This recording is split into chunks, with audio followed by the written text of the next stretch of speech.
I recently tried Cuban coffee for the first time and loved it, so I picked up these for Nespresso. What's happening, Panda Nation? Peter Von Panda here. I don't know if you've ever tried Cuban coffee, and I was on vacation in Key West, and there were a number of Cuban coffee places, and I tried Cuban coffee, and guess what? Spoiler alert, it was delicious. Now, I didn't really think I'd like it because I'm more of a mild roast, kind of a flavorful, almost fruity-like coffee guy, but Cuban coffee is supposed to be kind of a really dark roast, and very strong, and it's supposed to kind of punch you in the face to wake you up. And I didn't really think I'd like it, but it was actually really good, and I found that I really enjoyed it with just a little cream and sugar. So I mean, it's like coffee, it's like an espresso, but it just has maybe a little more punch, and it feels just a little more substantial. So I thought, man, I would try it, and I have an espresso machine, and they make this Café de Cuba.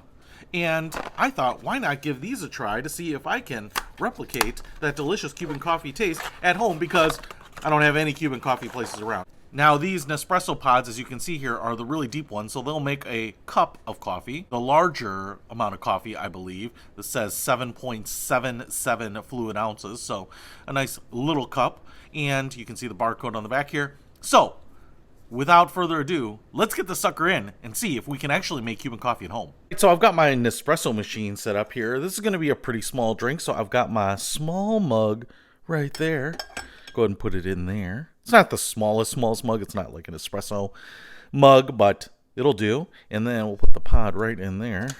Close this down, lock it in, and hit the button. And let's see what we get.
All right, looks like it's done. I will tell you what, I'm glad I didn't grab my little espresso mug. This is like a regular small coffee cup, and this thing is pretty full. So that is more Cuban coffee than I expected, and I love how it basically froths the top there. Now, I am super curious to see how this tastes.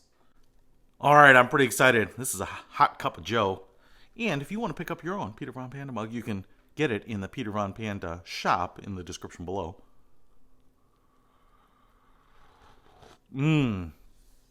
Oh, wow.